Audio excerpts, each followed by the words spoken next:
কেন আমার বিরুদ্ধে এইরকম নির্যাতন চলতেছে। আমার এটা হচ্ছে গিয়ে অক্টোবর সেপ্টেম্বর মাসের বিল।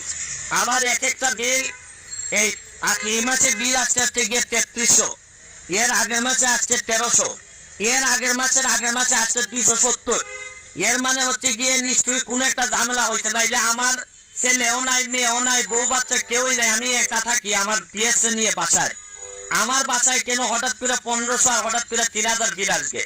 কারণ বাংলাদেশের এটা শুধু আমার কথা না, এটা সারা বাংলাদেশের বিভিন্ন জায়গায় যেভাবে এই এই বিলের যে দুর্নীতি শুরু হয়েছে, আমি দুর্নীতি বলতে বাধ্য হচ্ছি, এখনো আমি ভিতরে যাই নাই।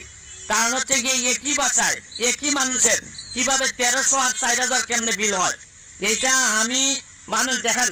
এই বিলের কাগজ ছাড়া আমি কথা বলতে চাই না। কাগজ আমার কাছে 5 মাসের কাগজ জমা হয়েছে, এই জন্য আপনাদের সামনে দুইটা কথা বলতে চাই। আবার কত বড় দেখেন, শেখ হাসিনার উদ্যোগ, ঘরে ঘরে বিদ্যুৎ।